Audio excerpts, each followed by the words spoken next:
I guess my first question to you is you've got a whole year under your belt. What is it like coming in year two, just ready to go? How much more seamless is it for you? More seamless? I don't know. It's the job is always really fast paced. It's nice coming here with some departments that have already started heading in the right direction, so it feels really comfortable coming here, knowing everybody, not having to learn new faces and names. Hmm. But man, I'm just really excited to be down here and get to actually see some baseball instead of staring at it on my TV. Right. What's your level of optimism for this club? I mean, AJ was saying he feels like it's the most competitive group he's had here since he's been with the Tigers organization. Yeah, this is a talented group. Make no mistake, there is talent up and down this roster, but we got to get a lot better. We got to focus on getting better here. We haven't done anything yet in this organization, so we got to focus on making the most of all the time we have down here in Lakeland. This isn't a team that can just show up to spring training, coast for 5 weeks, and then ramp up at the week before opening day. Hmm. We have to focus on getting better over the next 6 weeks, and judging by how many guys are already here getting after it, I think all the players got the message. How do you make sure this team gets off to a fast start this season? By having a really competitive camp, we got to focus on getting the most out of every single pen, every single BP on a backfield. Just because it's on a backfield doesn't mean it's not important. Again, we're the type of team that has to continue to get better, and we have to build a ramp towards opening day starting now.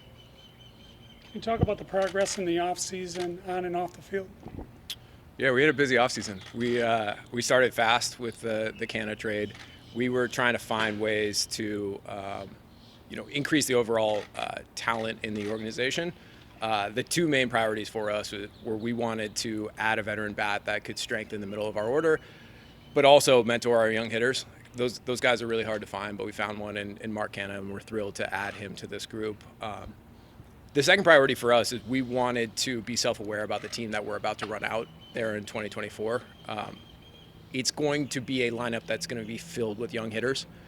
As we know from watching baseball over the last decade or so, sometimes an offense filled with young hitters is a little bit unpredictable. And so one of the priorities for us is we wanted to strengthen the pitching side of the ball. We wanted to make sure that we had a staff, a rotation and a bullpen that could keep games close. We felt like we added significant pieces to both the rotation, with Jack and Kenta, and to the bullpen with Chafin and Shelby. You guys are going to see when we start getting on the mound, like there's a lot of stuff in this pitching staff, and there's going to be a lot of competition for the spots. That should help us keep games close and take some pressure off the young hitters and allow them to have a bigger influence on the outcome if it's a closer game. How has things changed with having Jeff Greenberg as the GM and now you're president of baseball operations? Can you talk about Jeff a little bit and what does he bring to the organization? Yeah, Jeff, he brings perspective, he brings backbone, he brings experience, and he brings creative thought.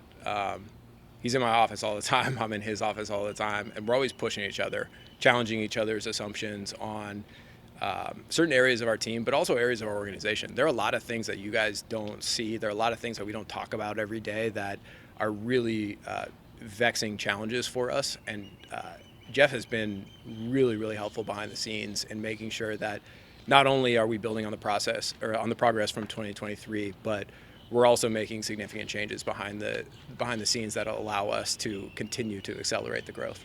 As you build and retool this team, Scott, what do you want Detroit to be known for as an organization and as a team? We want this to be a place where players can come here and get better. Whether they are players that are coming through the system, or players that we are acquiring via trade, or players that come here via free agency, we want them to come to Detroit and know that we have the staff and the environments here to allow them to get better, but we're also going to push them. We're going to raise the bar at every turn to help them get better. I think we have some pretty significant illustrations of that from the 2023 team, but we got to keep our heads down. We got to keep working harder to make sure that we can establish this as that type of place.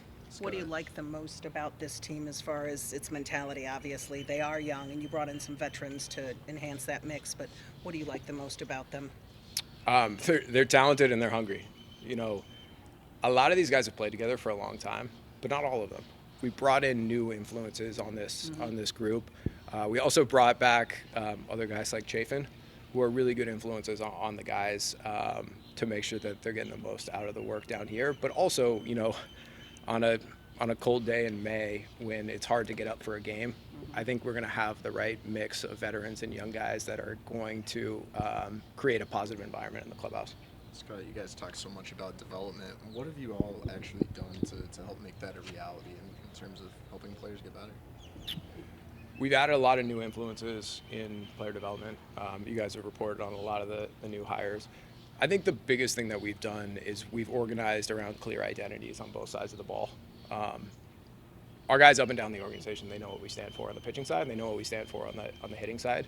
And Ryan Garko and his staff have done an excellent job of not only creating the expectation for all the players that we're going to continue to raise the bar, but creating the environments in which they can actually achieve those goals. So we've created some very steady feedback loops with our players so that they know exactly how they're performing and what matters to the organization. And they also can always come to all of our coaches and coordinators and ask for more. I think Jackson Job's a good example of he achieved a lot of the developmental goals that we had for him by midsummer, and we just raised the bar for him. We pushed him harder. We gave him an opportunity to go to the fall league and continue to work on things like fastball shape and the command of all of his pitches and the way that he was sequencing against hitters. It's a good example of what we're trying to do in this organization of not only clearly outline what we want players to do and give them strong feedback loops that allow them to understand the progress they're making, but always be ready to raise the bar and help them continue to get better. You guys have been building for a long time, or the organization. How do you take the next step where you become winners? For me, the goal right now has to be the step in front of us. This is a talented group. You guys see them all the time, but it's a young group. It's going to be one of the youngest position playing groups in all of baseball. Candidly, we haven't earned the right to talk about division titles or playoff berths yet. We have to focus on getting a lot better over the next 6 weeks. We have to focus on outlining for our players how they can get better as individuals, because if they get better as individuals, we're going to stack those gains and we're going to get a lot better as a team. You hear AJ talk about it a lot. I talk about it a lot internally too. We got to focus on what we're doing right in front of us. We can't get caught up in all of the division titles or playoff bursts or the AL Central or all of the narratives that are out there. It's fun to see them, but we just don't really talk about that internally. So where can you improve the most? Our at-bat quality can improve the most. Coming into this year, we knew that we were going to have a lot of young hitters populating our lineup. We should expect these young hitters to struggle at times. We should be expecting the offense to sputter at times. So we tried to build a dynamic pitching staff around them to keep games close. But we have to support these players at every turn. Like, it has never been harder for a young hitter to translate their minor league numbers into big league performance. So we have to create the right influences around them. Like, that's why Mark Canha is here. He's going to be that steady presence that helps them learn how to produce consistent major league quality at bats every night.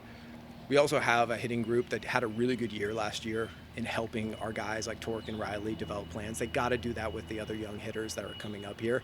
But we got to give these guys runway. We have to commit to these young hitters because it's in the best interest of the organization, both in the short term and the long term. So I'm going to be hyper-focused on that all year. But we shouldn't be surprised if some of these young hitters with a lot of prospect fame do struggle at times, because just about every young hitter struggles in the big leagues, and we're prepared for that, and we're going to make sure that we are supporting them at every turn. Well said. Thank you. Thank you. Hi. Can you tell me what exactly kind of job Kang Ikeda? I think he promoted the team. Sorry? Kang Ikeda? Yeah. Yeah. Can you tell me what kind of a job he's doing here? But how important his role for the team? Yeah, Con has a really important role. So we moved him from a role in which he was embedded in the clubhouse to the front office, and he's helping us across two areas. He's helping us in major league operations with the day-to-day decisions we make to run the team, but he's also helping us in international scouting. He has a deep network of contacts out in Asia that have really helped us. It helped us, with Kenta doing our work on him, and it can help us both on the amateur front and the pro front moving forward.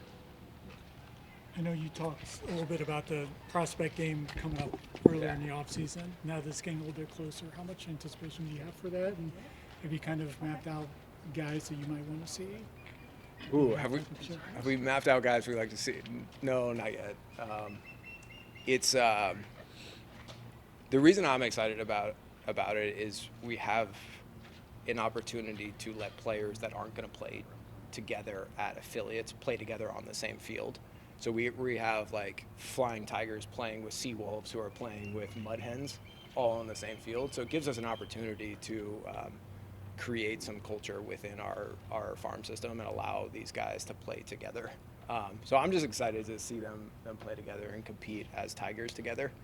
But as far as what the lineup's going to look like or who's going to start, I don't know yet. No, I like that specific, but just in general, like the idea of having groups of prospects together like that. Yeah, for sure.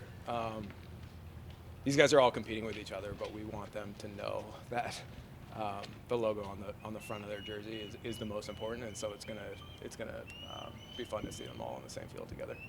Just another offseason question. Did you Yeah. consider adding another veteran bat at any point in the offseason, or was it strictly Mark Canna and then that was it? We consider a lot of different things. We added Mark because we felt like he was a nice blend. He could both strengthen the lineup, but also be the mentor against right-hand pitching and left-handed pitching for our young hitters. If you go around the diamond right now, like we have a young hitter either in the big leagues or pretty close to the big leagues at almost every position right now. And as I was saying earlier, we got to commit to those guys. If you look at around the diamond, there aren't a ton of at-bats available for another everyday type bat. So we felt like there was room for one in Mark Canna, and then the rest of the additions would be sort of supplementary to the everyday lineup.